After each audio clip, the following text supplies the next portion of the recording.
Okay, so we're going to start our lecture now. So basically,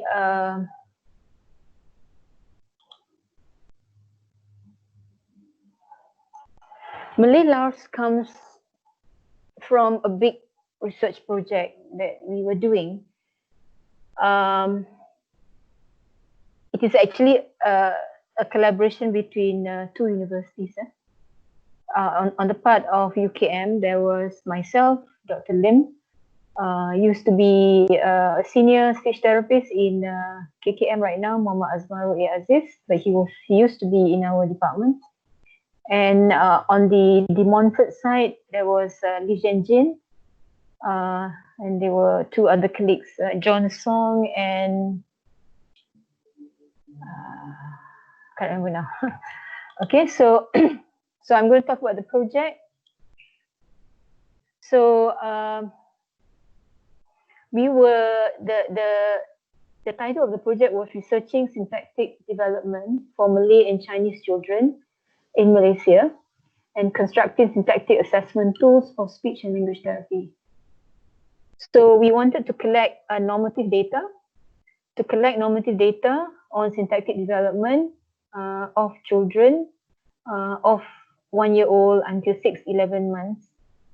My presentation is on Malay, but actually we also were looking at syntactic development of Chinese children speaking Mandarin. So we also wanted to construct a certain syntactic assessment tool to be used for our children. And this is a collaborative research between De Montfort University, UK, and UKM under the funding of the British Council Prime Minister Initiative 2 Connect grant. It took us about 2 years to do this study. So why do we need the study? There seems to be a dearth of, a lack of locally produced assessment and intervention tools, which are suitable culturally and linguistically to be used in our speech therapy clinics. At that point in time, in 2008, when we got the grant, the only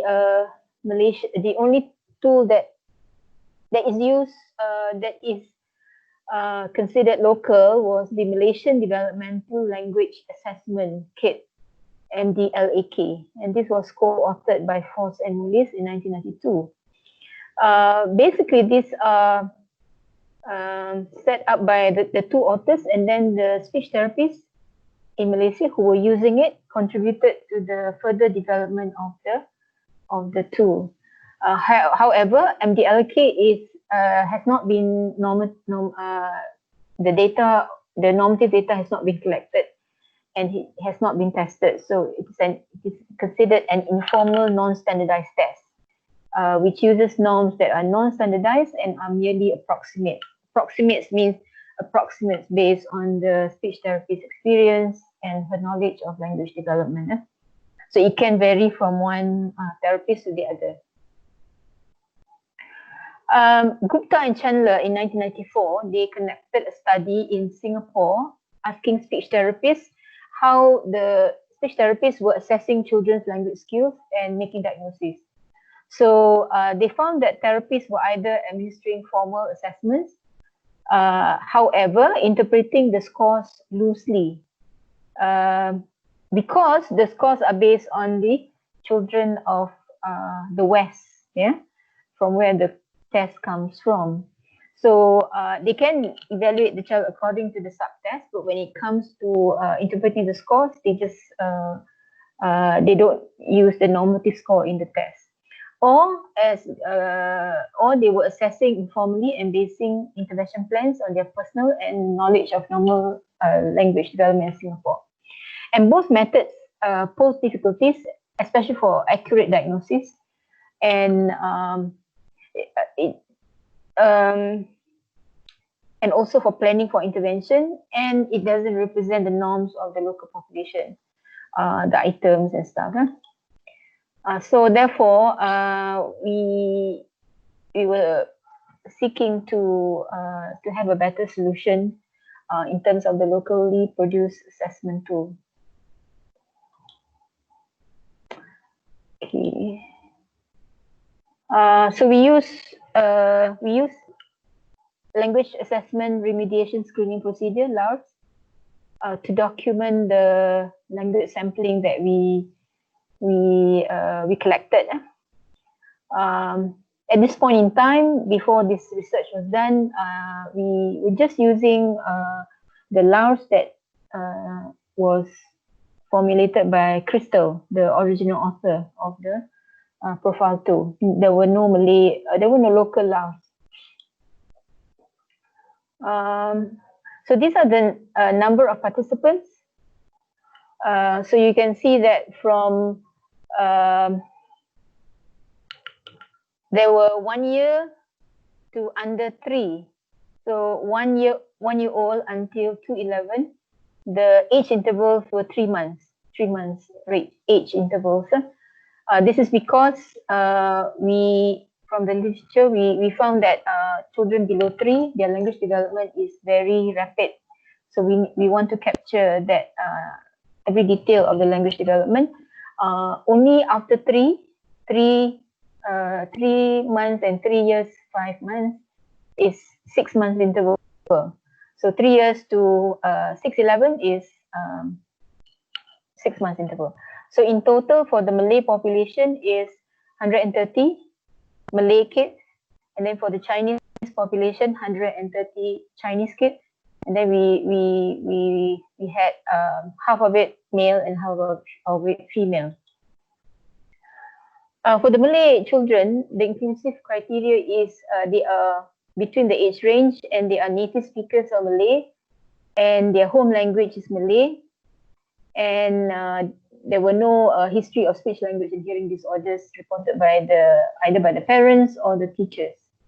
And we collected the data either in nurseries or in the subjects' homes.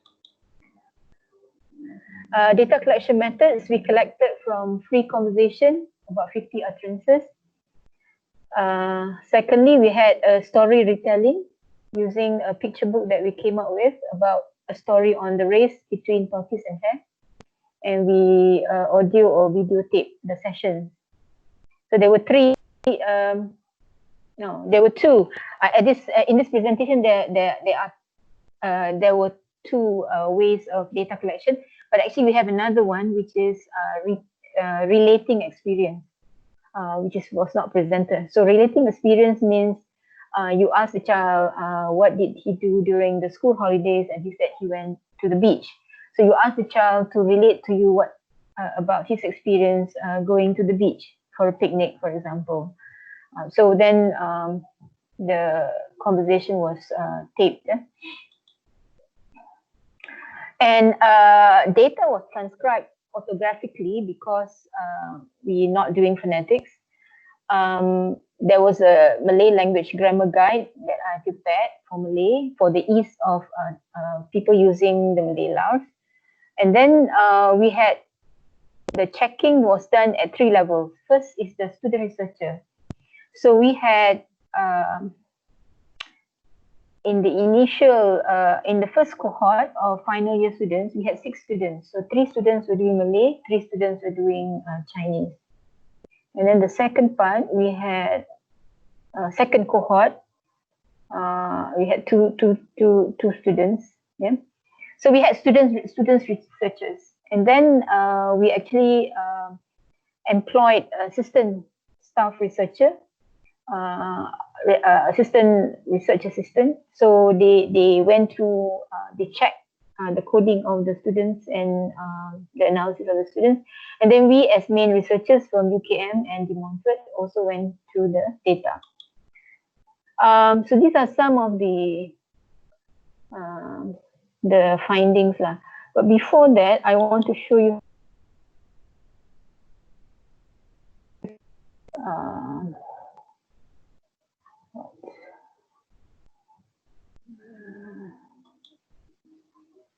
something else.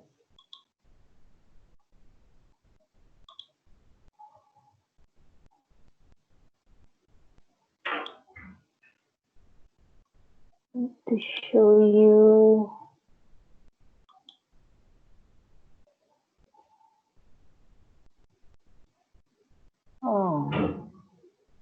this one, I think. Okay, so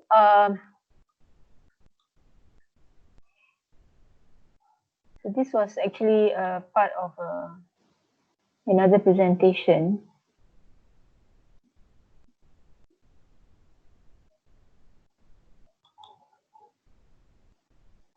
Generate this.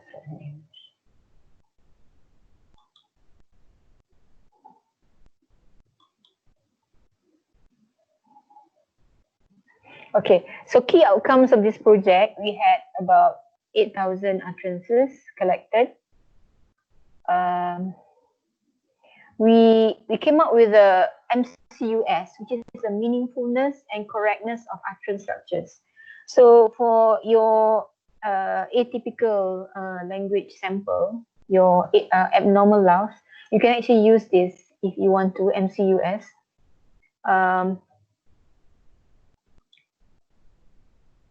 Let me show you the MCUS. MCUS.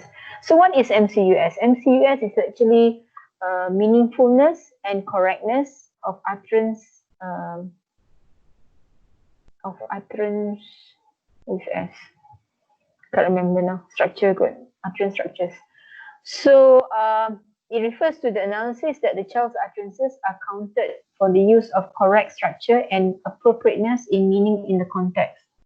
So you want to see out of the responses of the child to the conversation partner, we use a rating of 0 to 5. So you can see that number 5 is the top rating, which is correct meaning, correct form. And then number 4 is the correct meaning but incorrect form. Number 3 is incorrect meaning, however, correct form. Number 2 is incorrect meaning, correct form. For example, repetition of last word or part of the utterance is seamless. So that means each of the responses, we grade them according to this ranking. So you can see whether how many of the responses were incorrect, or number 1, incorrect meaning, incorrect form. Or is it 0, silence, or the child says, don't know.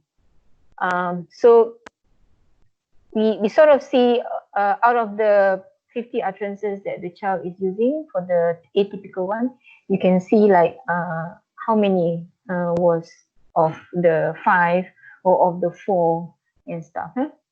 So this is what we call MCUS. It's not in the LARS chart. It's actually an additional tool that we came up with.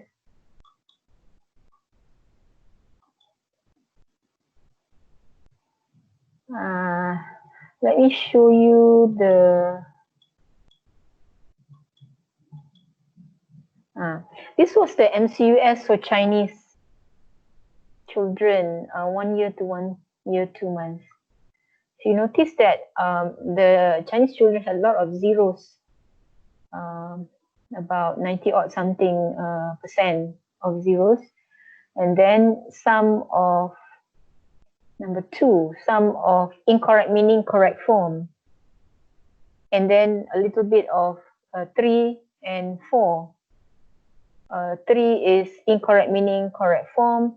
And then 4 is correct meaning, incorrect form. And then you have a percentage of a little bit of 5, which is correct meaning, correct form. So as you can see, because the language is just starting to come, so a little bit of the 5, but more of the 0. And then let's see what's next. And then we compared MCUS for Chinese children between 1 year old to 1 year 5 months and 1 year 6 months to 1 year 11 months. So this is the 1 year olds, and you can see that for the 1 year 6 months to 1 year 11, the 5 is increasing from the earlier, the younger age. Let's say if 1 year, between 1 year to 1 year 5 months, the child does, let's say, about maybe 10 of the 5. And then 80, maybe 84% of the zeros. But as you can see, as they grow older, their ability to produce fives, correct meaning correct form, gets better. But then there's still a constant of stage 0.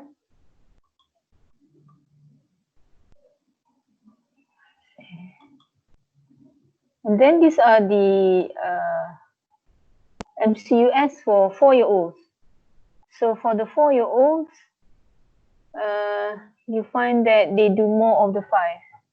More of the 5, very little of the 0, some of the 1s, and then a bit more of the 4. So the 4 and the 5, is better.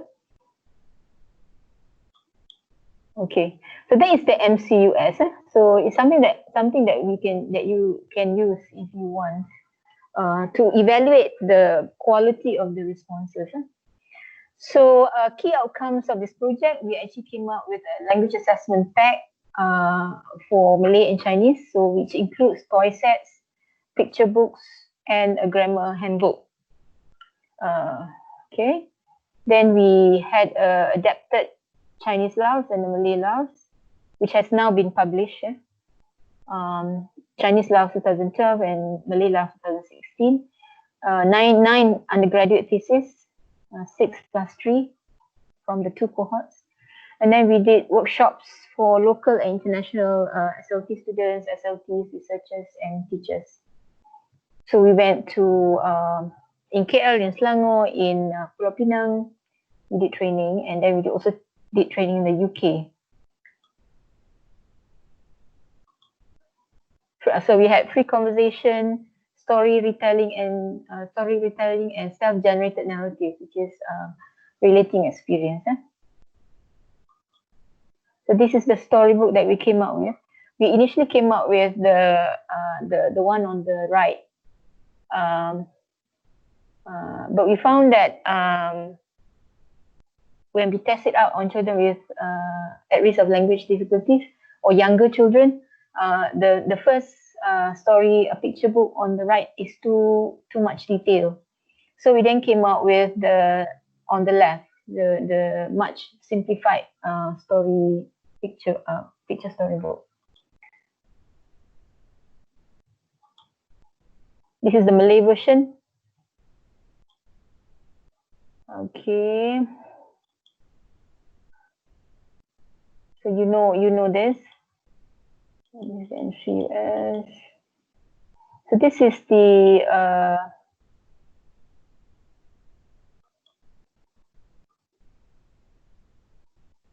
Chinese MLU.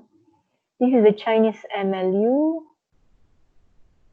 You notice that from 1-year-old, 1.03, and then about 2 years, 6 months, it becomes 2+. At 4 years, it becomes 3.98, and then it gets to more than 4 by 5 to 6. So the data is showing us that as the age increases, their use of language increases in length. This is the Malay data. The Malay data is a bit conservative in that sense because even at 6 years old, they were using about 3-word utterance or 2-word utterance, or about that. Not a very talkative child. But we presume that is because the kids were not familiar with the student researchers. But in general, they do follow the development lah. The older they get, the bigger the value for the mean length utterance. So these are some selected outcomes. Let me show you what we found. What we found is actually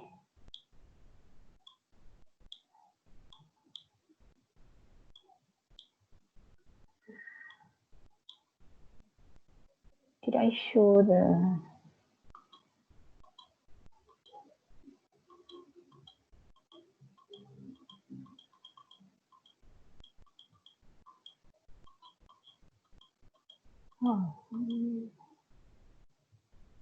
Oh, this is the SLI. This one.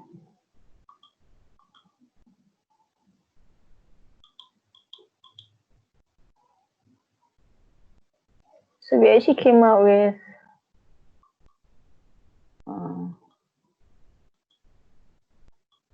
see, I think I will stop sharing it.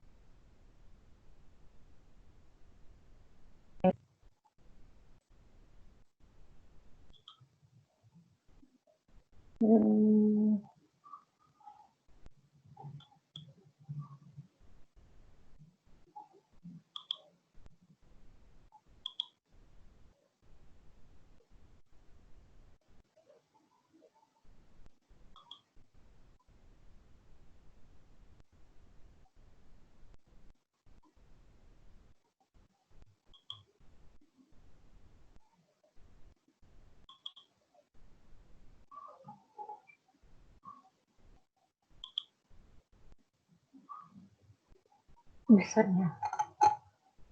Okay, so selected outcomes. Please tell me if you can't hear me.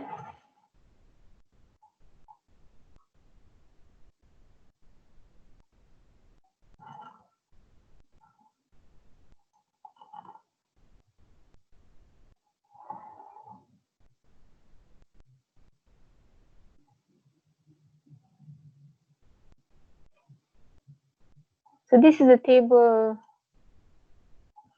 This table that shows what happened in this study is that we actually look at the Malay data, and then we look at the Malay data, and then we adapt the Malay LARSP. So I probably should show you the chapter, which is the same like this.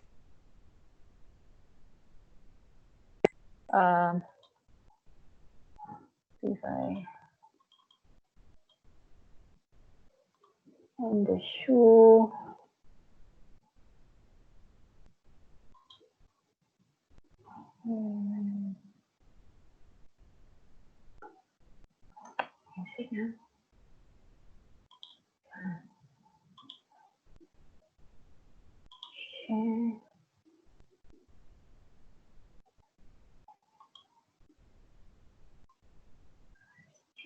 Profiling. Yeah.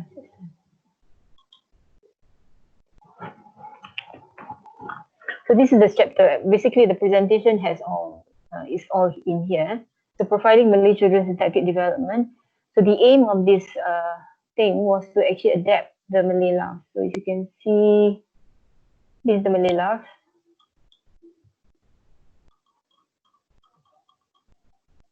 So we actually, based on the data that we have, we then adapt the Malay LARSP. So there are things that we change in the Malay LARSP.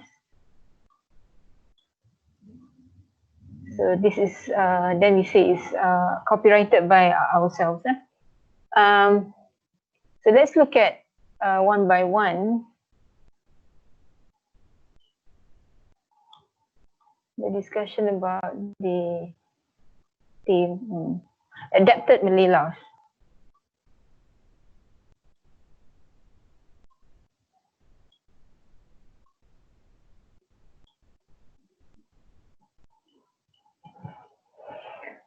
So we go stage by stage, and in stage 1, we only put in the adjective as one category, stage 1.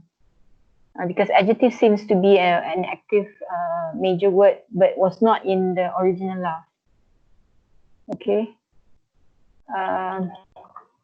At stage 2, we put in the subject, verb, and verb adverbial options, which involves adverbials. So this is what we did. So we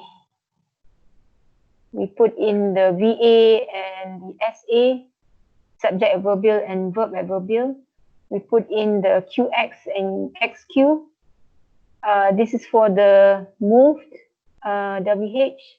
This is for the in situ WH. That means nak makan apa? Nak apa? Nak apa? Katakan nak apa? Nak apa? Where apa is at the end. Ataupun apa adik nak? Apa adik nak would be apa as the beginning of the question. We added adjective in the stage 1. Before there was none, but we added that. Okay. Let's see. Stage 3. And then notice that Malay is predominantly head initial. So for example, baju itu, noun, determiner. And baju merah, noun, adjective. So, baju biru. So we put it there. That means we give you the combination that's proper for Malay lah. The order that's proper for Malay. So and determiner and adjective. This is also specific to Malay. Alright.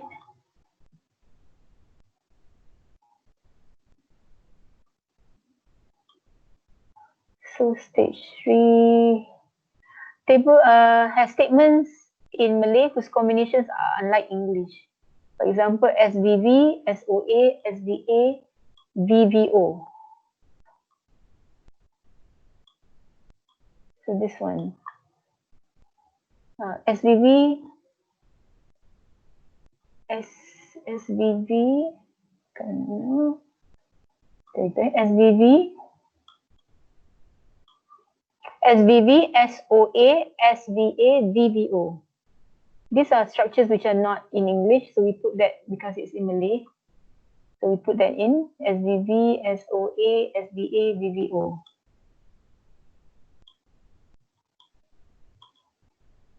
So this one lah, SVV, SOA, VVO. And we also put the jom mari or mari, jom or mari XY. In English we have jom or mari XY. In English we have let us go. Let's go. So kita letak there should be a slash there. And then we also put at phrase level, the head initial rule is observed in an adjective determiner, here, an adjective determiner, and an adjective. So the noun, the head noun is always initial, followed by the modifier. So we reflect this in stage 3 of Malay LARSP. And then we have the NP possession. The NP possession is represented by the N pronoun and N punya N. So for example, N pronoun is like rumah saya, buku dia, and then N punya N is adik punya mainan. So we put that at the phrase level, punya.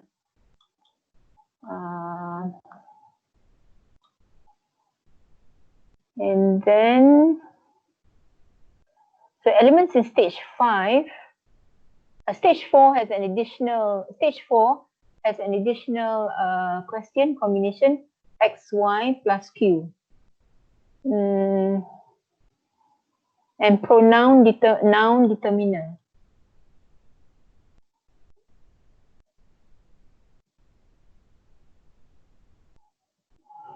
At the phrase level. I think it's a preposition code, not pronoun. Okay. So you have XY plus Q is new, then PR and that at phrase level is new for stage 4. And then elements in stage 5 are similar to English, as the intersentential linkages are common for both language.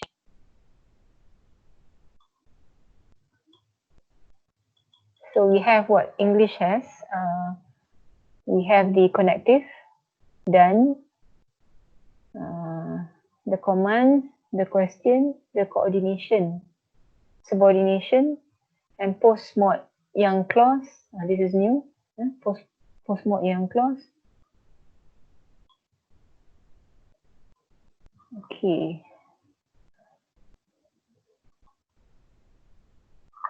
The post-mod young clause actually explained in the text, which is, I think in the Malay example, Malay grammar. This one.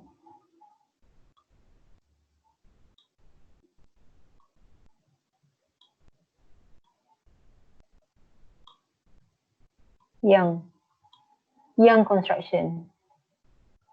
So we say the young construction is found in Standard and Colloquial Malay. Azhar Simin in 1988 analyzes the use of young in Malay. So you have, first it is found in MP construction. It is a noun phrase construction whose head contains a relative clause. So for example, kura-kura yang ketinggalan, jauh di belakang. So that is a head with a relative clause.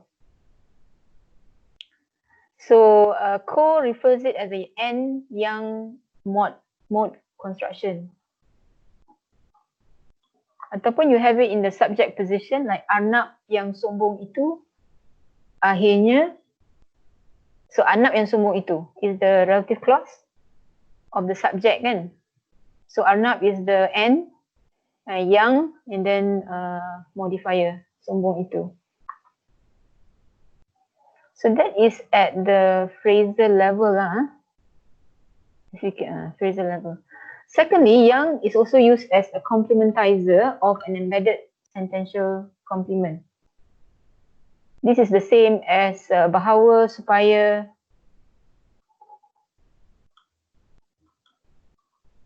Anak mengatakan yang dialah binatang paling pantas di hutan itu.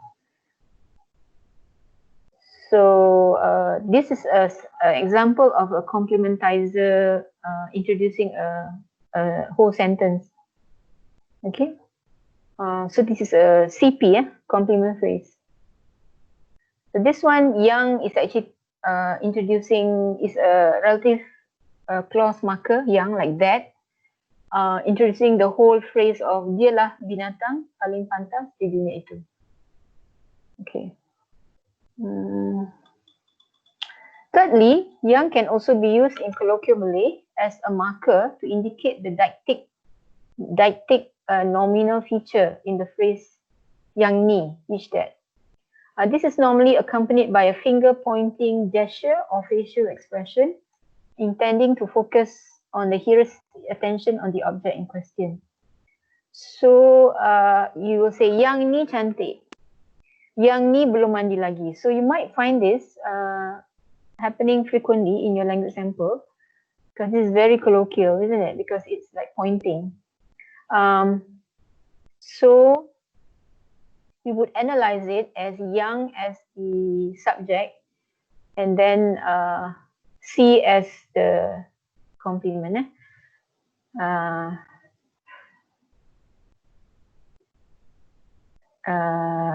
Yang ni belum mandi lagi, yang as a subject. Yang represent a noun, kan? Yang represent a noun. So it is used as a deictic marker. Yang is used as a deictic marker similar to the demonstrative itu and ini. And yang can be negated as in 95. Bukan yang ni, saya nak. So this one is just not a phrasal level, but just a marker for actually the sentence in 95 ni. Bukan yang ni is a constituent, because saya is separate constituent, nak is separate constituent, kan? So bukan yang ni, ataupun kita kata yang ni saya nak.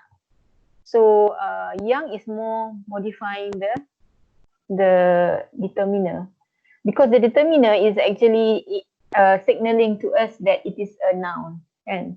So yang is representing the noun actually. So So it can be used. So if that's the case, we can put it under word level lah. Yang ni, bukan yang ni. Yang ni saya nak. So yang ni is a word level, not a that phrasal level. So we saw in our LARSP.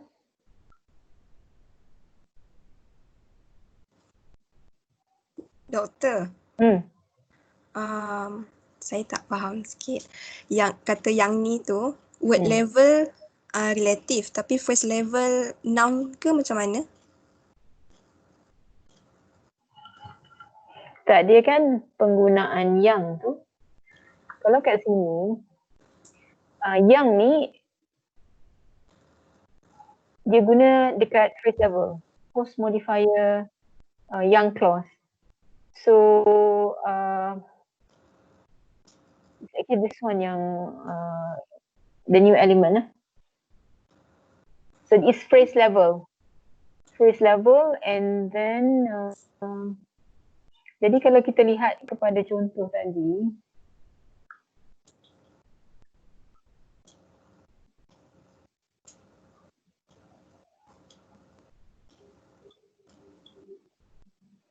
so kalau ni NP construction ni, this is the yang that we are putting in the phrase kan.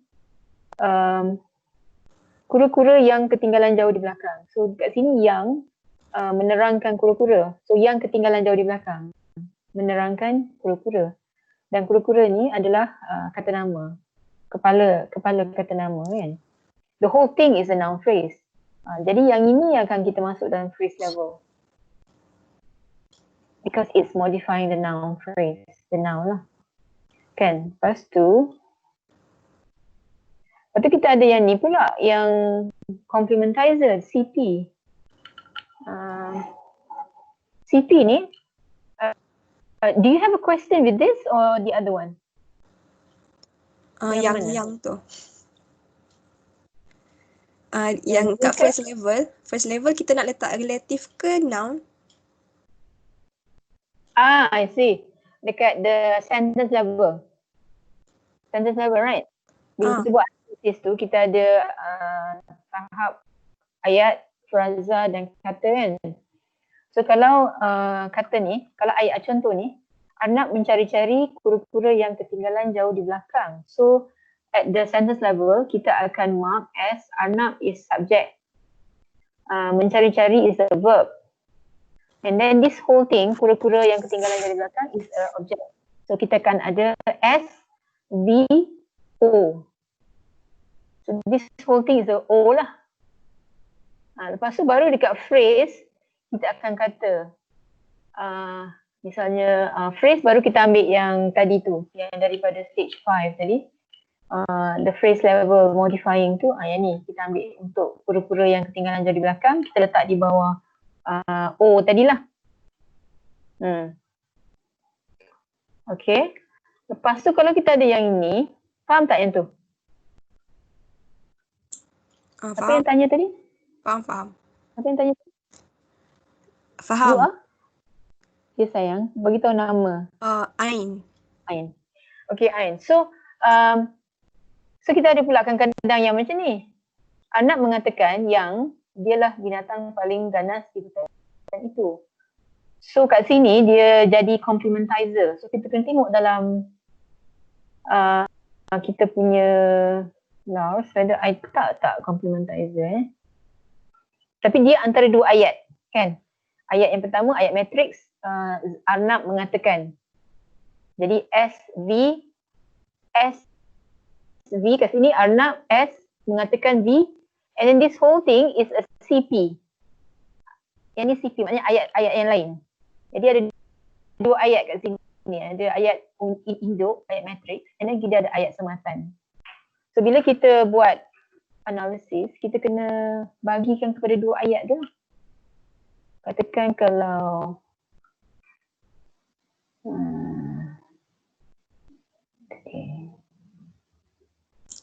Yang contoh tadi pun CP juga ke?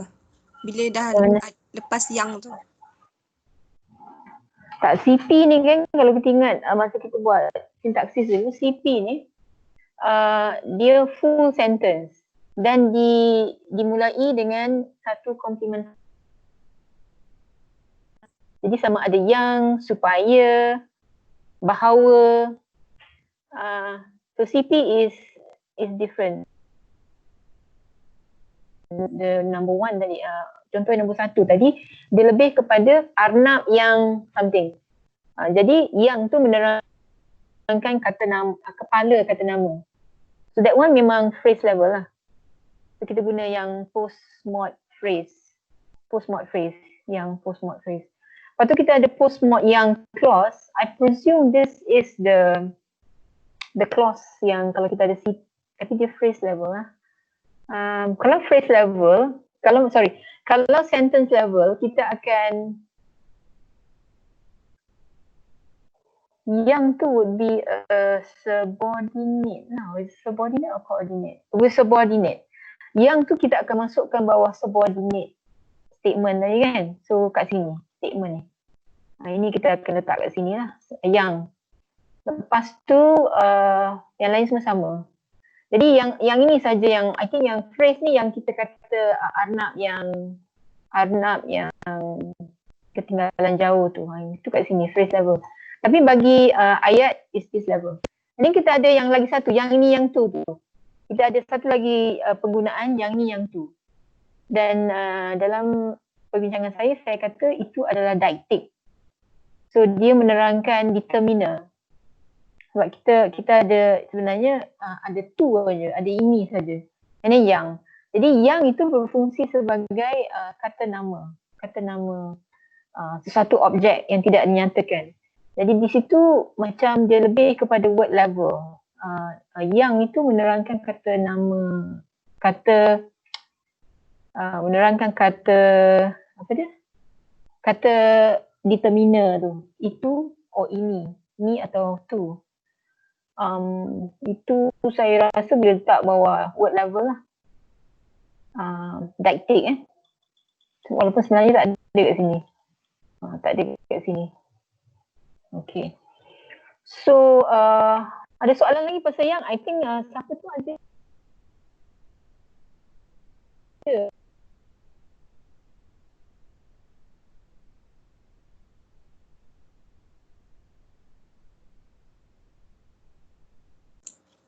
Tak ada.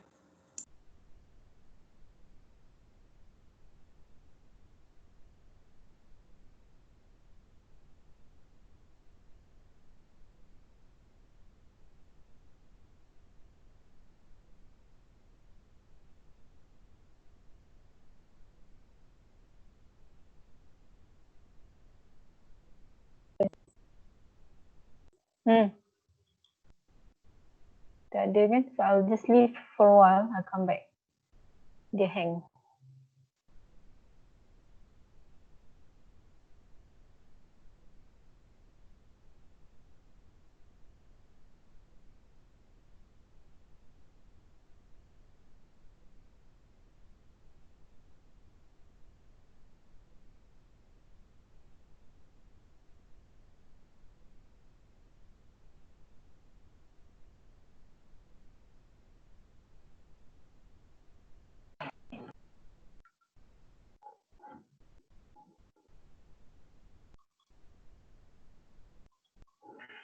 So saya nak share soalan Grace tadi.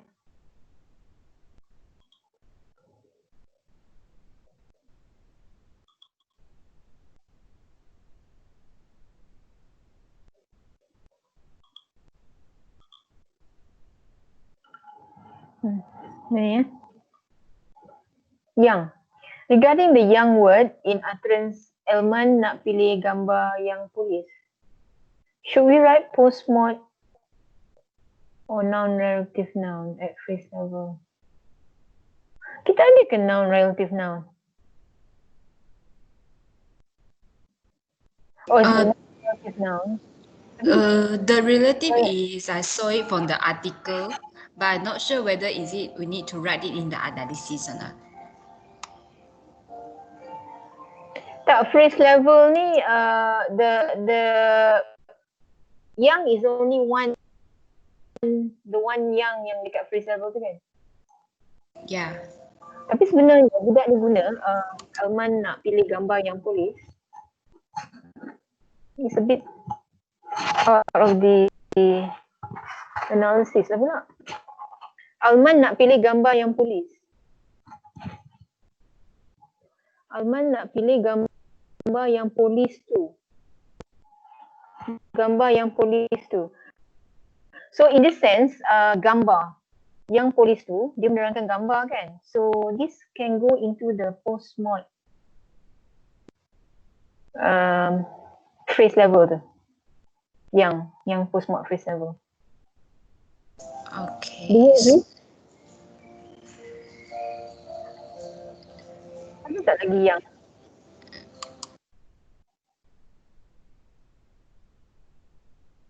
Tak ada. Okay. Apa lagi sini? Doktor, Okay, tak ada. Yes. yang dalam artikel yang profiling Malay macam tu kan, dalam muka surat 143 untuk yang nombor 38 dia letak dekat situ contoh ayat dia, pohon yang teduh itu berdiri tegak sepanjang jalan. Dekat yang tu dia letak REL.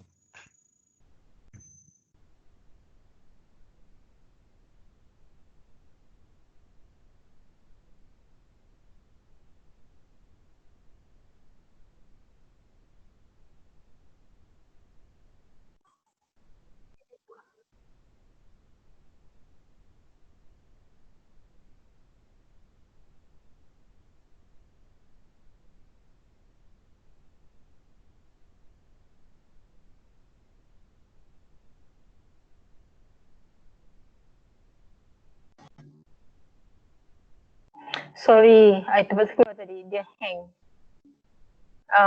So kita nak tengok chapter tu kan?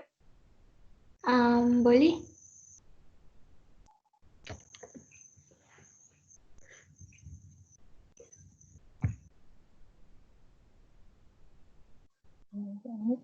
Sorry. Yeah. Okay. Ini lah.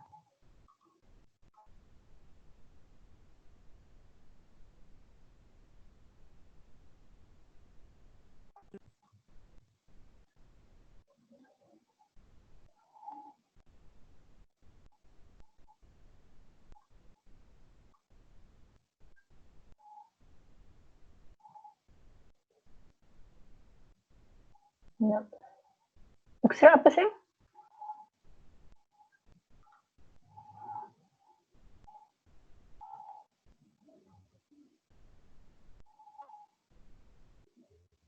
Should be.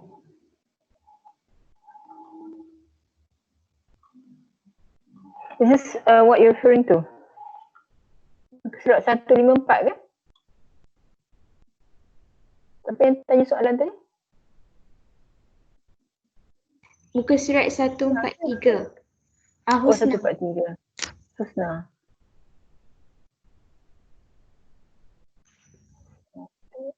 Tiga. Right.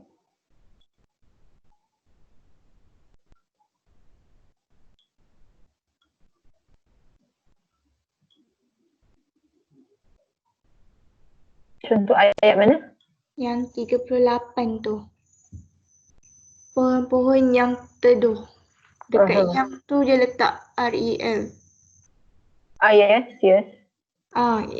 Yang tu kenapa yang dekat yang sini dia letak REL? Dia memang relative marker. So katakan kalau kita ada ayat macam ni dan kita buat padanan terjemahan one to one, ini gloss lah kira. Yang ini bukan LARS analysis, ini hanya memberikan contoh dalam bahasa Melayu dan kita untuk pembaca bukan Melayu dan linguis, mereka akan baca gloss. Dan yang lain yang ketiga tu adalah terjemahan ayat itu secara gramatikis dalam bahasa Inggeris lah. Jadi bila kita buat gloss ni, kita akan ceritakan satu persatu perkataan tu lah. Jadi dalam sini kita kata this is a relative marker. It is a relative yang, tetapi sebenarnya memang yang teduh itu adalah relative. Yang teduh itu. So pohon-pohon yang teduh itu. So sini pohon-pohon ialah kata nama. Lepas tu yang teduh itu menerangkan kata nama. Pohon-pohon yang teduh itu. Jadi yang ini boleh phrase level. Okay. Ya. Alright. So walaupun dia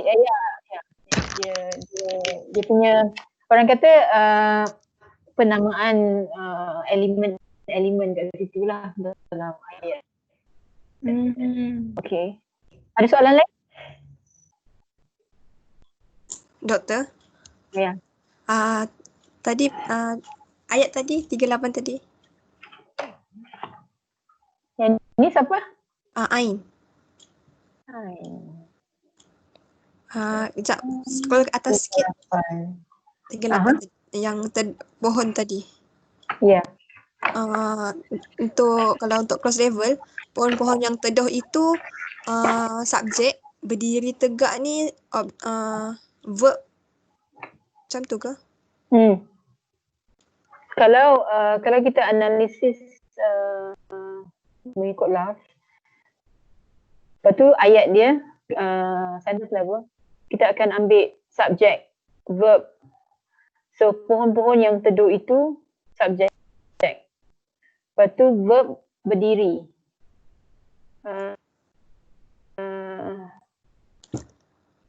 Sebenarnya dia macam double verb kat sini kan, berdiri tegak. So berdiri is a verb, tegak is berdiri tegak.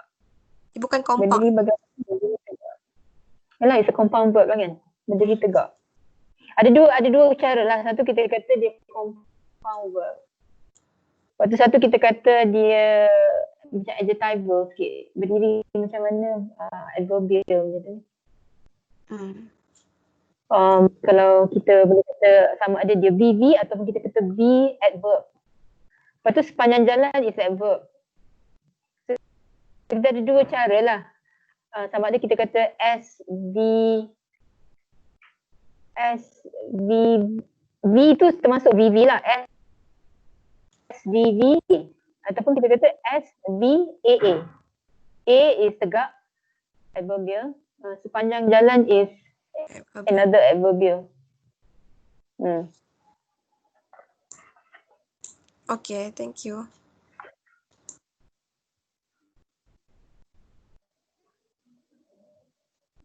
So sebenarnya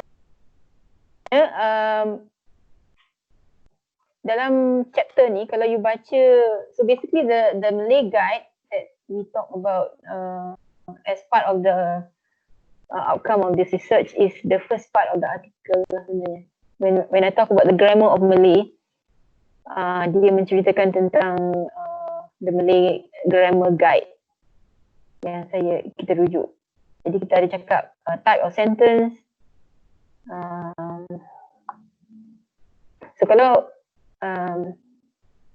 ini semua menceritakan berdasarkan kepada sebenarnya berdasarkan kepada LARSP jugalah kan, minor sentence, major sentence, type of sentence, type of clause, single clause.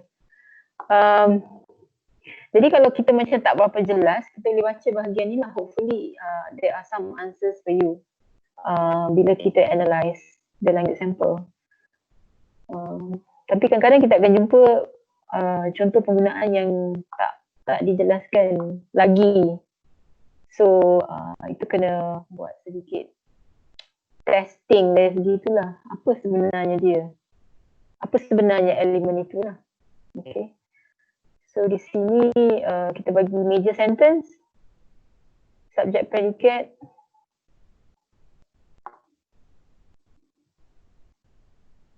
satu jenis ayat,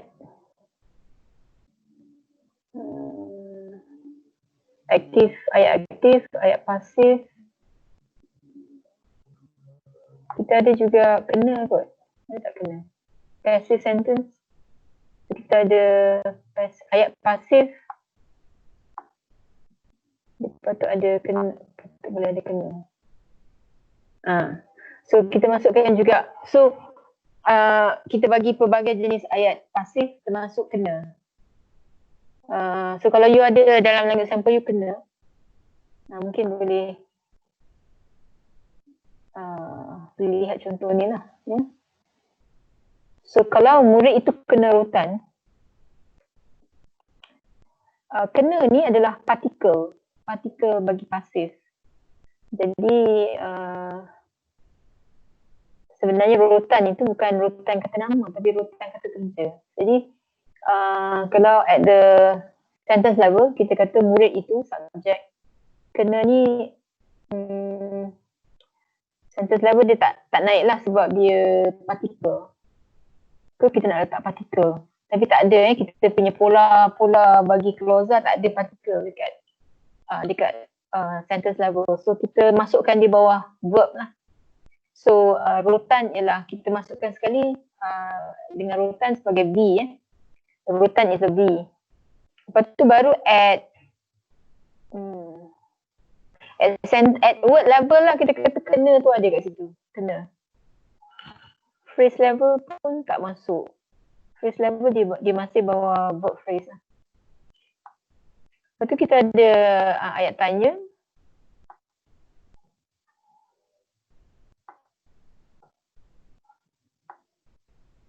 Ayat tanya. Kita ada yes no question, kita ada WH question, tag question, imperative, types of clause. These are according to the LARSP punya combination of sentences. So kita masukkan SBA. Jiran saya berasal dari Kedah. English tak ada ni SBA. SC tu ada, SBOO ada, SBOA dia tak ada rasa.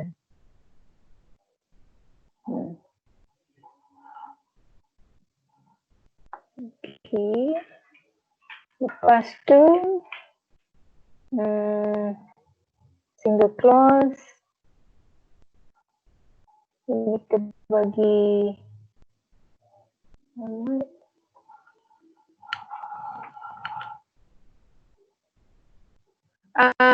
you ada problem dengan tak?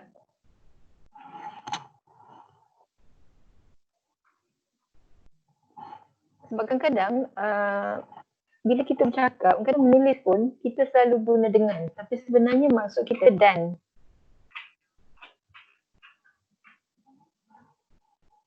Jadi kalau dengan kat sini 37 ni, dia kawan dengan kawan saya. He befriend with my friend. He befriended my friend. So di sini memang maksud dengan. Atau dia pergi dengan kereta kan. Tu with car kan. Tapi kalau dia kata dia dengan kawan saya pergi makan. Dia dengan kawan saya makan. Di situ it's not with, you know. It is actually and. Dia dan kawan saya. Saya tengah edit buku ni, banyak penulis tu tulis dengan, tapi sebenarnya maksud dia dan.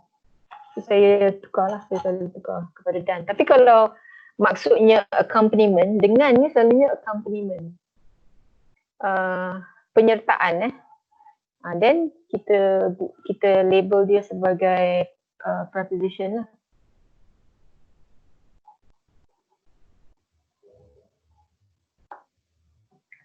And then 40 hujan. Hujan sebenarnya is a verb. So dalam bahasa Melayu tak ada subjek dia. So kosong, subjek dia kosong. So kalau kita buat ayat ni dia jadi V je lah, V je.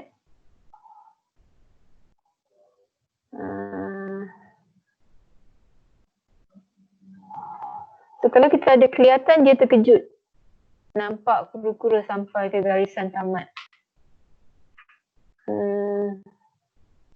Macam ada 3 verb kat situ kan. So kelihatan, terkejut, 4. Kelihatan, terkejut, nampak, kelihatan, terkejut, nampak, sampai, 4 verb. So kalau 4 verb di situ, kemungkinan dia ada 4 ayat kat situ. So we have to be mindful of that lah. Maknanya kelihatan ni is the matrix verb, is the matrix sentence lah. Kelihatan. Lepas tu dia something kan. So dia terkejut. Dia ialah S, terkejut V. Lepas tu ada satu ayat lagi kat dalam tu, terkejut apa? Terkejut nampak kura-kura. So then another sentence here yang tak ada subjek, tapi subjeknya sebenarnya ialah dia. So dia nampak kura-kura. And then another sentence is kura-kura sampai ke garisan tamat. So kalau kita ada ayat yang kompleks macam ni, kita kena bagi dia dia banyak subordination kat sini kan. Subordinating of one sentence, 2 sentence, 3 sentence ke dalam kelihatan ni. Any question tadi? Doctor, for this sentence, the kelihatan supposedly to be a noun, right? Oh no. Tak, dia verb. It looks like a noun, but it's not a noun, it's a verb. It's a perceptual verb. Persepsi. Jadi kelihatan dia terkejut. Not a noun, it's a verb. It appears. It appears that he looked shocked. So it appears. Dia macam bahasa Inggeris dia appears. Kelihatan. But doctor, if translate to English, kelihatan supposedly to be appearance, isn't it? Appears. It appears. Bukan appearance. Appearance tu is a noun lah. Don't be deceived by the Quran, you know.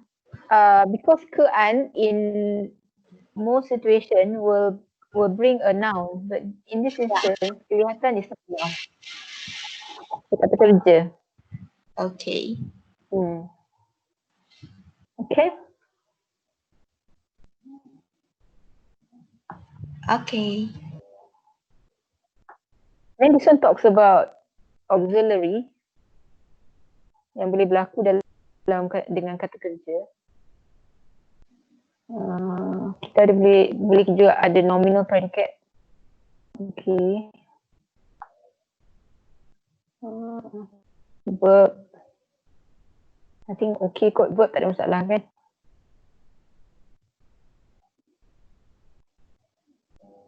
Ini menerangkan. I think it's quite clear lah sebenarnya. So kalau you baca, hopefully you understand.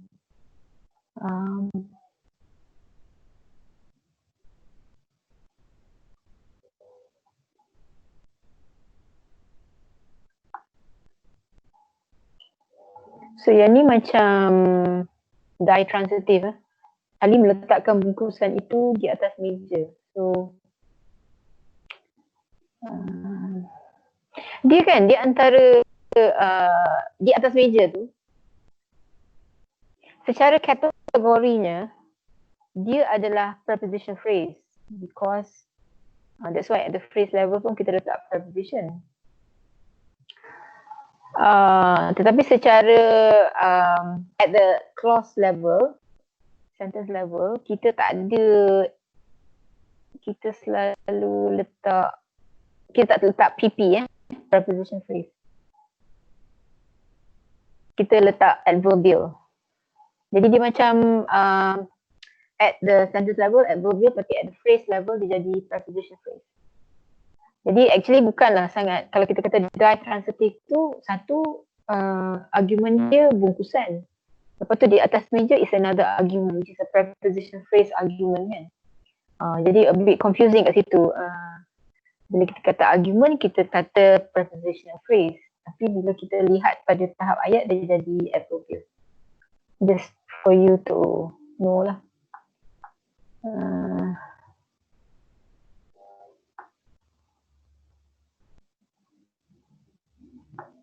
Okay. So actually kita ambil the language sample from the 130 kids. Then our students, our final year students actually took some number of kids and then did the taping and then itulah analyze and also transcribe and analyze. So dari itu kita modify the lah. Tapi at the same time, we also use this to talk about Malay children punya syntactic development lah.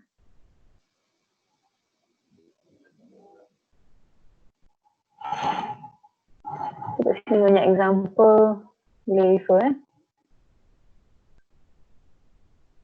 And all the kata tugasan lah, negation. Negation ni kita kata dia tak boleh keluar. Dia sama ada kita kata tak, bukan atau belum dan jangan. So negation kat sini tak boleh, dia negate the verb lah, the auxiliary kan. Tak boleh. Kat sini the verb phrase. Tak mau masak spaghetti, so tak ni negate the whole verb phrase. Lepas itu negate the adjective.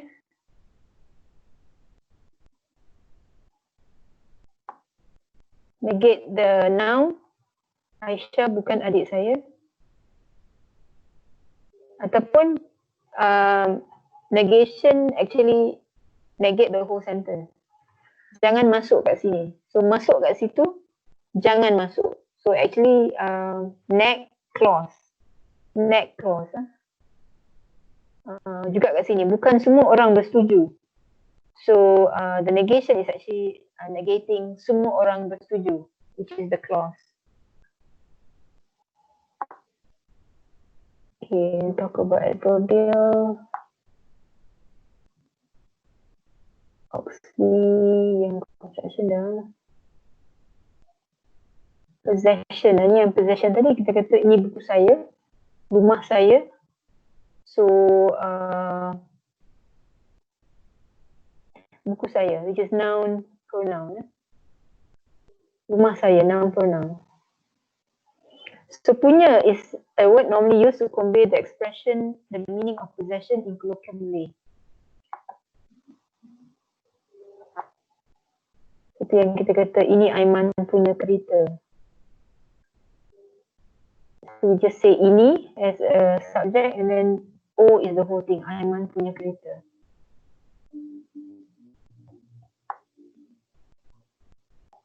Okay, so kita dalam chapter ni we also talk about the development.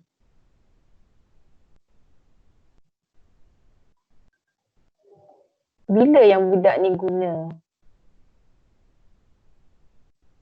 So these are the uses of the LARSP lah.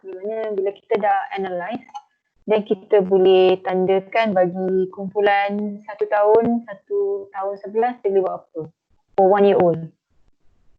This is actually also kind of like a normative data lah. Walaupun sebenarnya untuk claim yang ini normative data is kita kena buat another round of profiling and to see whether betul tak budak umur 1 tahun 11 bulan ni boleh buat ni. Kalau kita punya new sample tu memang budak-budak umur macam ni buat apa yang kita kata, then our data can be set normative lah.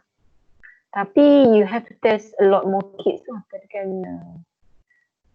50 to 100 kids for 1 year to 11 kan. So, banyak kids tu. I think it's for the younger generation of linguists or speech therapists lah.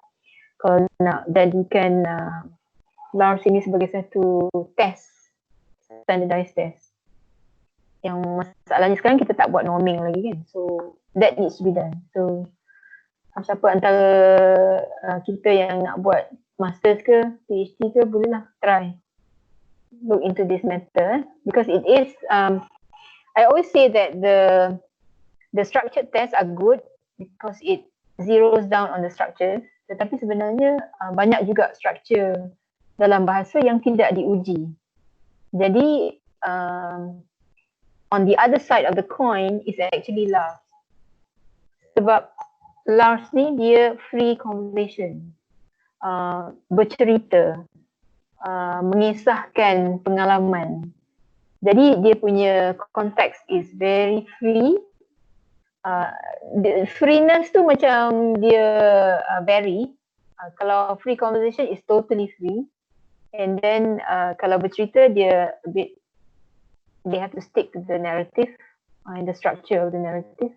And then relating experience is like the in-between free conversation and storytelling. So it's like in-between kan.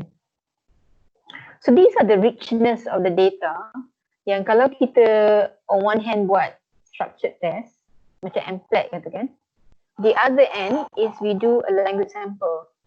Dan kita boleh bandingkan kita punya results dekat MPLAT dengan results dekat LARS and see whether it's giving us. So you do this for really kids yang you nak tahu sangat dia punya keupayaan berbahasa dan kelemahan mereka, deficit. You only do this, you don't do for everyone lah. So katakan kalau ada budak yang ada masalah bahasa dan you rasa macam you want to know more, this is what you do. You do the MPLAT and then you do the LARS. And it should give you some kind of information about the language abilities in which we did in this chapter. So kat sini kita kata for the 1-year-olds, in Malay for example, they have more verbs than nouns. Which is different kalau kita lihat kajian tentang budak-budak Cina lah katakan. Saya rasa di Hong Kong, di mana mereka mendapati budak-budak umur tahun ni dia banyak lebih verbs than nouns. So ada variasi dari segi itulah. Probably because ada satu sebab yang nyatakan bahawa Mandarin ni dia banyak words yang macam verb that are representing the basic meaning of the objects or things around the child kan. Jadi that's why they tend to use more verbs than nouns. Okay, so kalau budak Melayu, kita dapati bahawa the first structure is the auxiliary verb appeared between 21 and 24 months. And then we have holophrases. Holophrases ni maknanya dia buat dua perkataan macam functional lah. Macam nak apa? Nak orin. Dia mak sembayang katakan so dia macam orang kata menyerupai bahasa orang dewasa tapi belum sangat sebab dia hanya guna content words. Budak-budak umur tahun 2 tahun ni dia tak pandai lagi guna functional words. So dia macam tu dipanggil holophrase lah. Holophrastic. Okay. Tapi itu hanya sementara saja. Sementara mereka dapat lagi banyak bahasa. Okay, so as you can see here, kita berbandingkan bagi budak-budak setahun. So antara sela umur 4 sela umur ni. Yeah. So kalau kita nampak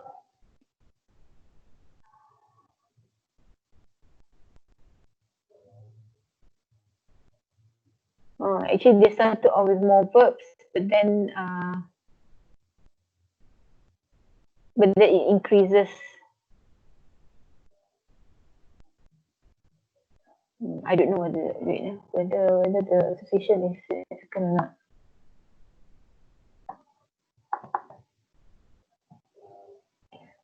For children 1 6 to 11, significant difference. Okay. Tapi tak sangat significant lah. A little bit significant. So ada different dan a bit of significance between the nouns and the verbs.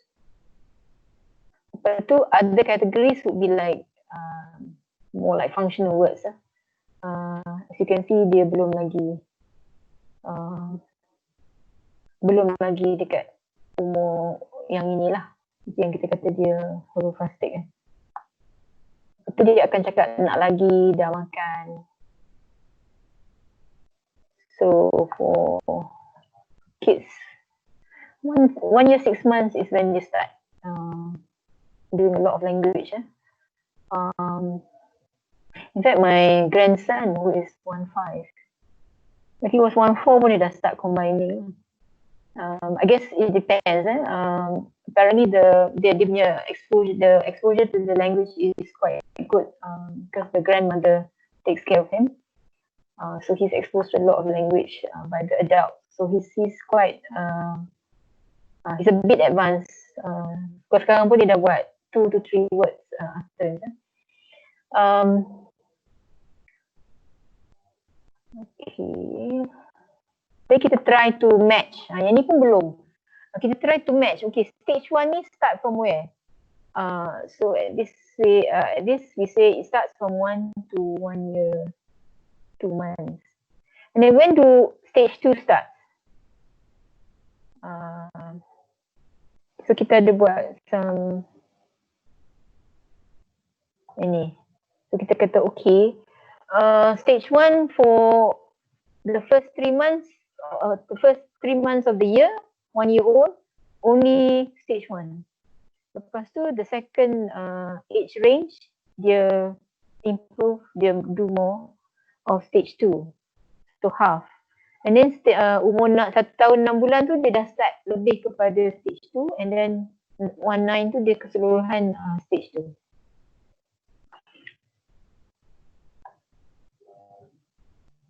Tapi sebenarnya untuk mengatakan kan kalau LARS dekat belah kiri profile tu kita ada age range for stage 1, stage 2, stage 3. Kita boleh dalam chapter ni kita cuba bagi satu hipotesis, satu ramalan tentang bila stage itu bermula dan akhir. Tapi sebenarnya untuk jadikan dia satu test yang standard, kita kena test that one also. Jadi sementara kita test yang tadi saya cakap apa? The structures which are representative of the age. Dari segi acquisition, I'm sure you speech therapist student would like to know, when you're a speech therapy, you want to know budak 1 tahun sampai 1 tahun sebelah ni dia tahu apa, dia boleh buat ayat macam mana. Yang ada dalam chapter ni hanya satu permulaan dan belum lagi diuji lah. So itu salah satu dari yang kedua, perkara kedua yang LARS Malay LARS belum ada lagi ialah penentuan yang tetap, yang sure for the age range. Jadi kalau kita ada yang itu, memang kita dah boleh buat standardized tool for LARS lah. Tapi yang itu pun, jadi nanti kalau kajian masa depan, mereka kaji tentang nak tahu whether budak umur ni boleh buat ni. Dan di samping itu juga dari segi penentuan tahap LARS tu lah, umur tu. Sebab umur tu lah yang bila kita buat LARS, kita akan bandingkan budak ni umur kronologi berapa tahun. Jadi sekarang dia kan kita kata kita tengok stage mana yang dia paling banyak buat utterances. Yang itu sebenarnya kita perlukan yang belah kiri tu, yang penentuan umur pada belah kiri tu, untuk bantu kita menentukan dia di tahap mana. Tapi sekarang apa yang ada setakat ni, kita hanya buat satu pengiraan frekuensi yang paling banyak percentages yang budak tu gunakan dalam satu tahap tu. So this is a very preliminary LARS. Okay, dan kita kata umur 2, 3 hingga 3, 11. Stage 3 starts with 1, 9 and is established by age 2, 2. Lepas tu 2, 2, 2 dia dah start stage 3. So these are the examples of utterances. So between 2, 2 and 2, 8, children produce many simple sentences as in table 8.8. Jadi kat sini kita ceritakan pasal dia when they start combining into a complete sentence, simple sentence.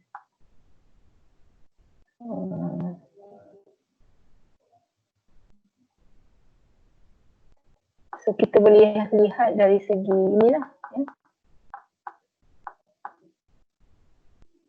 So kita katakan bahawa budak-budak 2 tahun ni, 2 tahun hingga 2, 11 ni dia memang banyak guna simple sentence, tak lagi kompleks, tak lagi coordinate.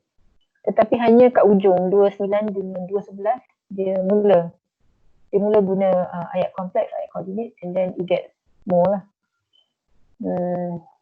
It gets more as they go along. And kalau kita tengok, itulah masalahnya budak 4 tahun ke 6 tahun tu lah. Ada sikit masalah kat situ. Tapi dari segi LARS kita, inilah kita kata estimation. Estimation of the age range for LARS Malay. Tetapi this estimation has to be tested on a bigger population so that the normative profile can be obtained. Saya kata tadi masalah budak 4 tahun ni bukan masalah budak 4 tahun, masalah student yang collect data for Malay 4 years old. Mereka tak dapat, ada masalah sikit, so orang tu drop out. Jadi kita tak ada data kita bagi 4 hingga 6 tahun tu sangat tak sedetail 1 hingga 3 tahun. Jadi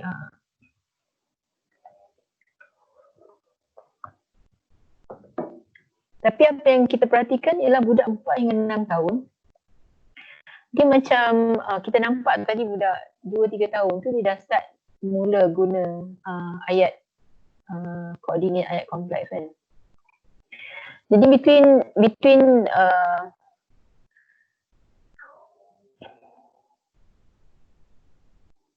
stages 4, 5, 6 and 7 emerging in 4 to 6 years old. Tetapi yang kita perhatikan dalam example yang kita analisis, kita dapati bahawa kanak-kanak ini walaupun dia macam slow at emerging je of the 4, 5, 6, 7, kita dapati dia sebenarnya developing their internal verbal structure. The children seem to be developing their internal verbal structure by adding negation, auxiliaries, seem to enrich their vocabulary by utilizing compounding, reduplication and affixation. Jadi mungkin dari segi pembentukan ayat tu, ujaran tu dia a bit plateau sikit, dia slow sikit, tetapi sebenarnya pada waktu yang sama budak-budak 4, 5, 6 ni dia 4 dengan 5 lah, especially they are more developing their verbal structures, menggunakan imbuhan, menggunakan perkataan baru berdasarkan imbuhan, pemajmukan dan sebagainya kan. Okay. So so then with that we adapted this adaptation of the Malay LARS. Okay, so yang ini you baca sendiri is actually talking about how we use this client punya data, dan kita tunjukkan bahawa nama dia Sofia,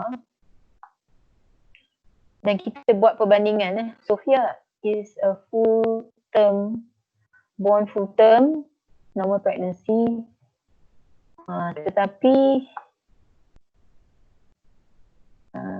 she was referred to for assessment and treatment of speech sound errors when she was 4.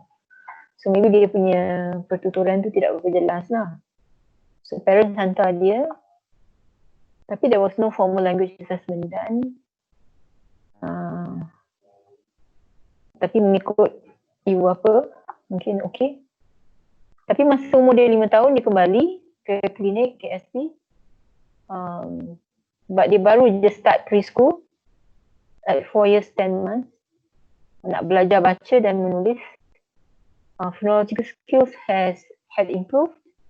Tapi dia macam ada masalah bahasa pula. The language skills were normally assessed formally using Malay LARSP. The result of which showed an impoverished language ability. Yeah. Penguasaan bahasa yang agak lemah lah in compared to her peers.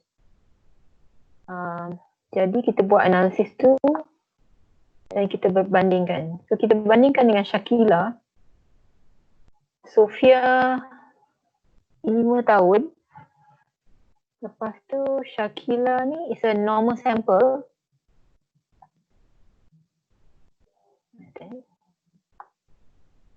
Shakila is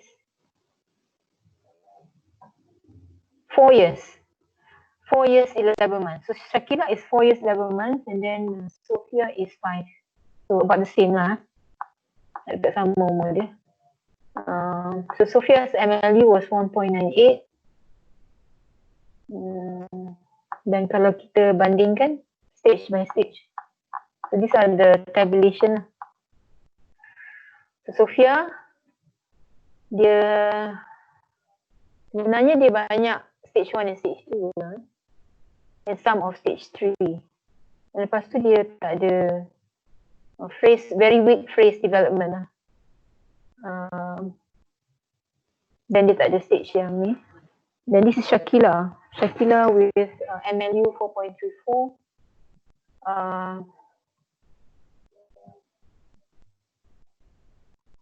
Ada stage 4, stage 5. Okay, jadi dia punya nampak berat. Nampak Shakila lebih banyak bercakap daripada Sofia.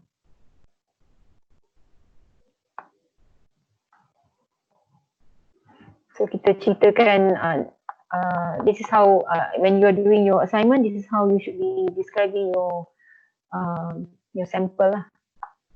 So kita cerita pasal Shakila. Dia ada utterances covering stage 1 to stage 7.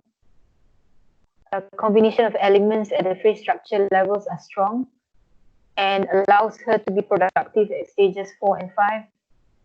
However, stage 5 and 6 emerging. Sofia, on the other hand, has an emerging stage 3 and limited phrases at stage 3 and 4, and none at 5, 6, and 7.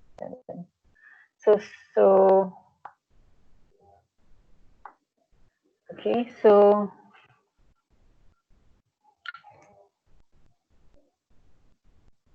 we then did an MPLAT on Sofia. Overall, we found that Sofia's performance on the MPLAT is at 1 percentile, which means that she's very weak in terms of language. 99% of children in her age group would be much better. So kita kata her grammatical understanding score was at the 70th percentile and her sentence repetition score was at the 65th percentile. So you can see that she has grammar, I mean not very weak kan, sebab grammatical understanding, which is picture pointing to a sentence. Dia sedang baca buku katakan. Okay, so you point to the sentence which match the picture which match the sentence you heard. Sentence repetition is you are given the sentence and you have to repeat the sentence. Jadi kalau kita punya budak tu kefahaman tata bahasa dia sangat lemah, dia tak boleh buat lah SR ni. So tak great, tak banyak, tak baik, tapi ada 65%. percentile. PV score 35 percentile. So maknanya dia punya kosakata sangat limited. 35 percentile. And very low scores for referential meaning, relation meaning. Ini adalah makna lah. Makna kata dan makna kata berhubungan. Jadi dia punya kosakata is very weak. So grammar dia not great but ada, tetapi dia punya kosakata tu yang macam ada masalah. So having limited vocabulary might be one of the reasons for her language impairment. So then kita bandingkan stage by stage between Sophia and Shakila. Okay. Then kita kata this is Sophia's performance on the MPLAT.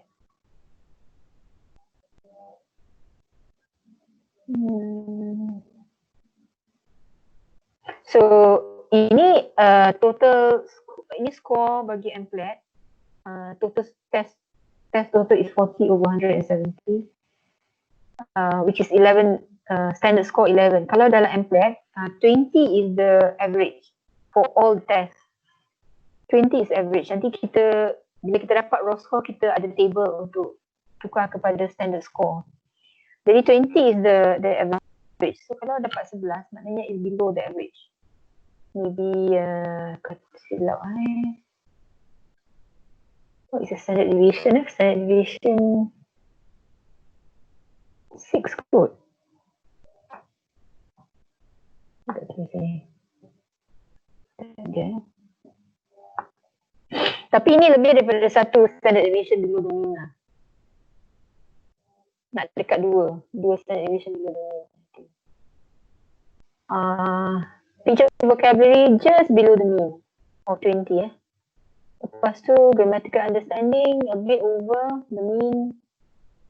So dia ada masalah kosakata, dia juga perlu dibantu dari segi dia punya tata bahasa.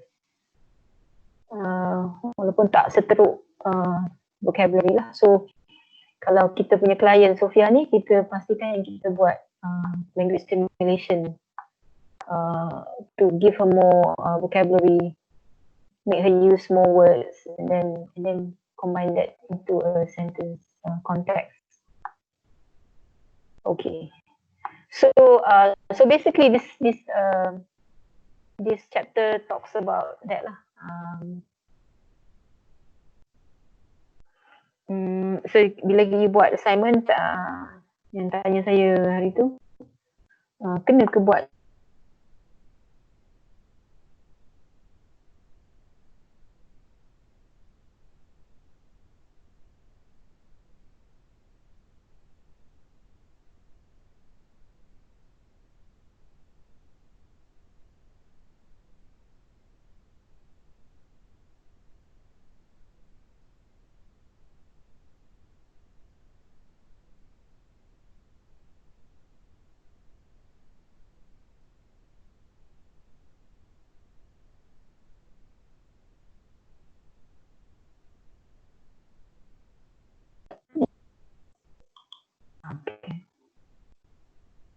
Dengar tak saya?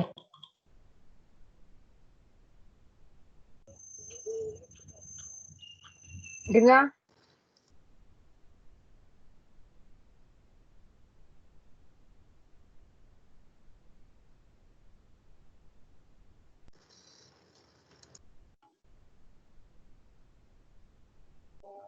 Okay, I'm back.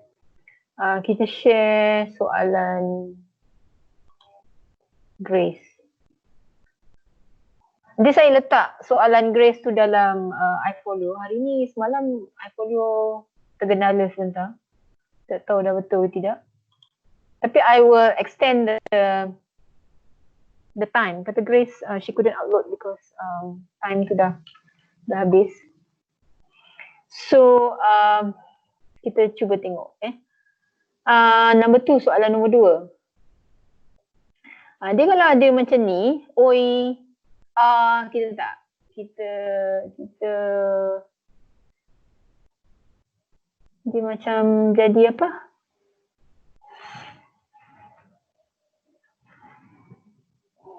Jadi apa untuk minor sentence. Tapi kat sini kita tak analyse lah sebenarnya. So kalau saya akan kata pencuri tunggu. Saya analyse pencuri tunggu. Atau dia kena tangkap. Ni saya will just omit lah. Unless kalau dia jawab soalan you dengan U. Yang itu saya akan letak sebagai stage 1 minor. Tapi kalau these responses are in the middle of the utterance, saya tak belilah, saya ambil apa yang ada. Okay, question number 3. For the short form dah word, should we write part emphasize at the word level? It depends, sometimes dah adalah sudah. Dia dah makan. Adik dah makan. So to me that is sudah. And it is an auxiliary. Jadi terpulang kepada macam mana. Ataupun maknanya adik dah makan. Dah tu dia ada functional, dia ada maksud grammatical kat situ. Jadi kita kena bagi dia grammatical meaning. Ini contohnya misalnya yang dimaksudkan di sini mungkin dia pergi dah, kan? Dia pergi dah. That dah is not doing any grammatical function. Dia hanya macam ni lah, emphasizer. Tetapi kita tak masuk lagi lah dah ni. Dia cantik dah. Dah tu macam filler. It's like a filler at the end of the sentence. Nak menyedapkan saja ujaran tu. Jadi it function like a filler. So kita tak actually analyse it at word level. Kalau dia dah makan dah. Dia dah makan dah. So dah, the second dah is just penyedap je. It's not. To me it's a filler lah. Okay, number 4. Doctor, is that means that we won't write anything for dah at the word level if it is a filler? We don't write. Okay. But if there's a lot of that, it bothers you that this kid is actually doing a lot of that. And it interferes with his language. I tak tahu whether there is dekat section A, B, C, D, whether you can write how many times that happens, kan? To show that there are problems. Okay. Okay, so number 4, as nanti will be recognized adverbial across level. What should we write for it at phrase level? Nanti kita akan potong kek ni. Nanti kita akan potong kek ni. So kalau kita anggap nanti tu sebagai logical connector, dia jadi connector lah, stage 5, isn't it?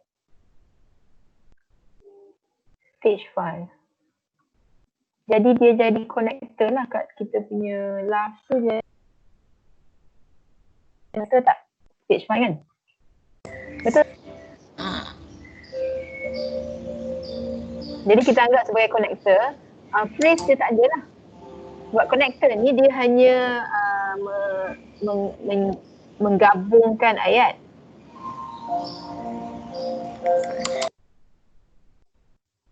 Dia hanya menggabungkan ayat. Jadi dia tak ada phrase level lah.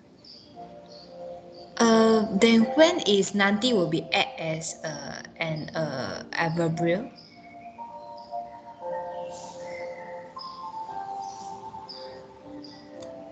Kalau nanti kita akan potong kek tu. Jadi kita kata kanak-kanak ni menggunakan connector stage 5. That's it je lah. Dia tak ada macam SDOA ke. Sebab dia connector. SDOA tu macam kalau, atau SDAA, dia within the sentence. You notice that stage 5, dia tak, kita until stage 4 silap saya, is within the sentence. And then stage 5 is between sentence.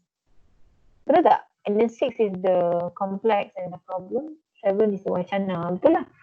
Jadi kalau dia at sentence level, kita tak adalah at phrase level. Kalau kita nak letak dekat at phrase level, that means dalam kita punya sentence, kita kena ada A tu. Sebenarnya nanti ni dia berlaku atas ayat, luar daripada ayat. Betul tak? Oh, okay. It's happening above that sentence. It's linking because before that you say something and then you say, oh nanti kita akan. So it is more linking of the sentence to the previous sentence. And then you have lepas itu kan, same thing. Lepas itu there will be no info for clause level phrase. You need to add on a new label which is discourse level for this word.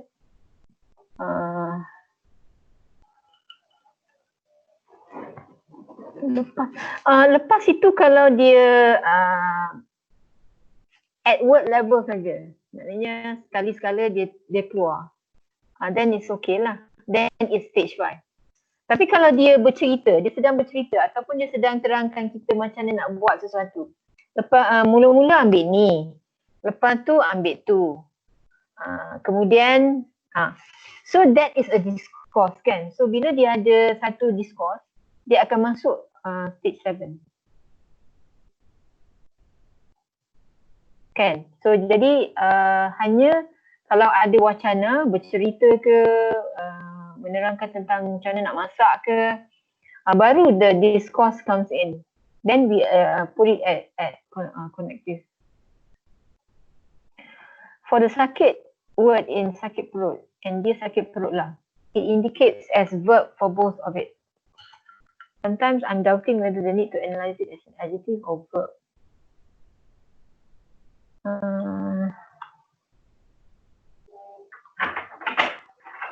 Sakit perut, dia sakit perut.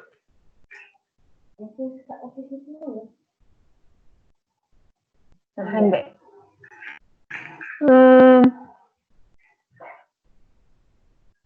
Definitely it's a predicate. It's a V. It's a V lah, Grace. So will be is V O. Dia sakit perut. V, tak. Dia sakit perut one. Senang je betul lah kan, it does sound like adjectival. Dia sakit perut. This adjectival lah, dari macam dia gembira, dia sedih, dia sakit perut. Satu sebab yang sakit perut tu ialah dia. Lainlah kalau macam Ali sakit perut. Kalau Ali sakit perut pun, yang sakit perut tu Ali. Dia merujuk balik kepada self. Sama ada kita guna pronoun atau kita guna kata nama khas. Orang yang sakit, keadaan sakit tu kena dekat subjek tu. So it sounds like adjectival lah. It sounds like adjectival. So I would put it as adjectival. Tapi adjective at the C lah, C kalau adjectival C at the clause level, lepas tu dekat dia punya phrase level, then only we can say what is in the C lah. So it ada a verb and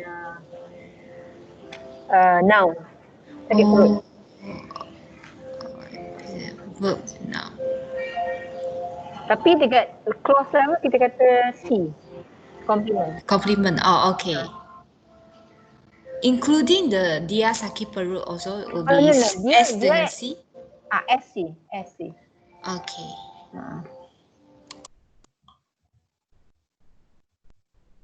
For single word that is under stage 1, do we need to write the stage of the phrase level as well?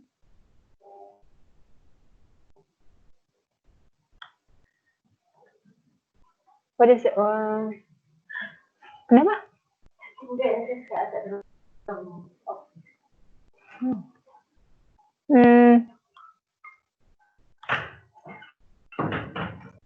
Stage of the phrase level, tak ada lah. Tak ada phrase level kan? Stage 1 only one word kan? Jadi dia tak ada, memang pun dalam LARSP tak ada stage. Tak ada age, tak ada phrase ni. Oh, stage means that one. we no need to further analyze just to reach at clause level only. Dia one word utterance kan. Sampai phrase lah, phrase level. Okay, So okay. you buat ni okey lah.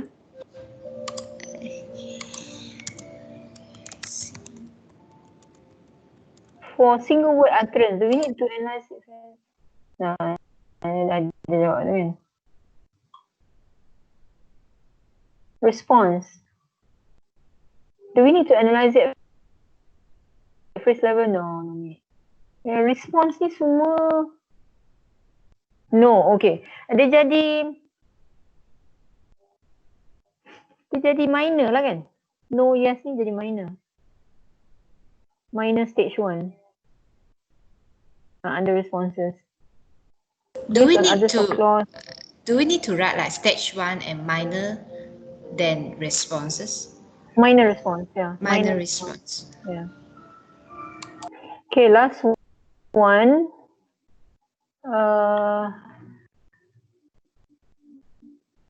Yeah, if it doesn't fit, there's no combination, then you can put other. But in the other, you have to state lah apa dia. So, katakan dia tak boleh bernafas. Subject. Tapi kena ada V lah sini. Bernafas is V what? Next X. Oh, sentence level. Next sentence. Next X. Stage berapa? Stage. Is it stage 3? Lepas tu neck XV. He fixed breast. Okay. So in 6 neck X. Tapi kalau you punya stage 3 ni kena S neck X lah. Betul tak? At cross level. Dia punya combination apa? Saya tengok dekat stage 3. Yang neck S itu ada tapi tak ada S neck S. Oh, neck X tu selalunya kalau dia verbal, dia verb. Dia tak ada subjek. Ini ada subjek. So kalau ada subjek ni maksudnya you have to put the neck at the phrase level. You tak boleh letak dia at clause level. So your C has to be SV. Tidak boleh bernafas. Jadi dia SV saja. Subjek bernafas V. Lepas tu dekat you punya phrase level you akan kata neck ox. Because kombinasi S neck X tak ada kan? At phrase level. Lagipun saya rasa lebih sesuai macam tu lah, SV daripada macam ni ya. Doctor, can we write like dia as Y so the clause level will be neck XY? Kalau you nak buatkan dia clause level juga Yes, because in stage 3 it shows neck XY is a cis lah. for statement. Yes. Boleh juga? Boleh? Kalau you nak buat macam tu.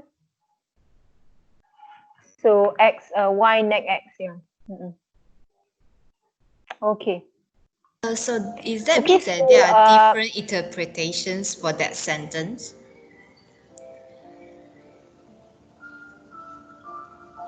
Tak, dia persoalan saya tadi kalau clause level dia tak ada combination ni. Yeah. Jadi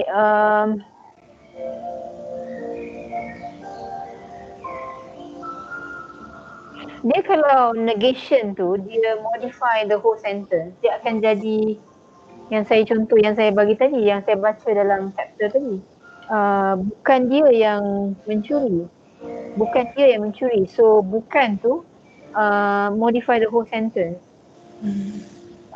Tapi in this sentence dia tak boleh bernafas. So to me it's not sentence level, it's actually verb phrase level. So ada certain negation yang modify the whole sentence boleh macam ni. Tetapi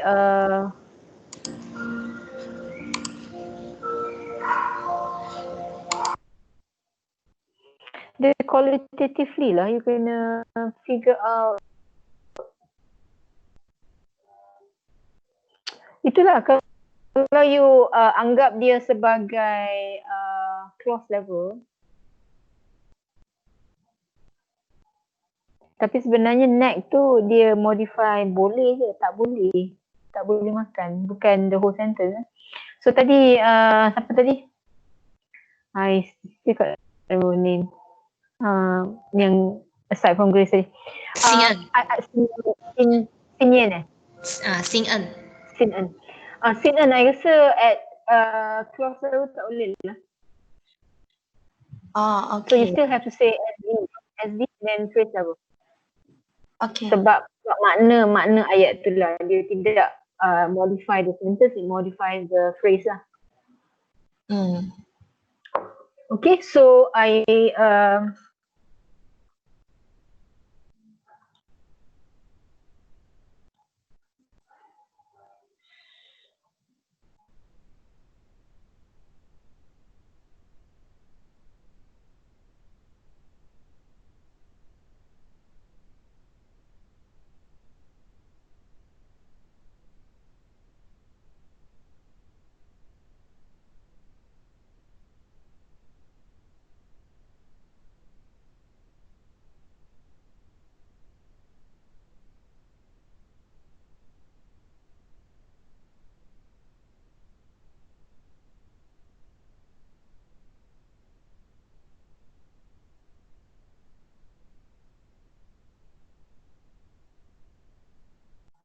guys next week lah.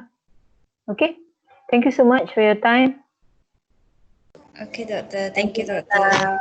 Thank you. Bye. Bye. Bye. Bye. Bye. Oh, I should stop recording. Thank you, Doctor. Thanks. Have a nice day. Bye, you too.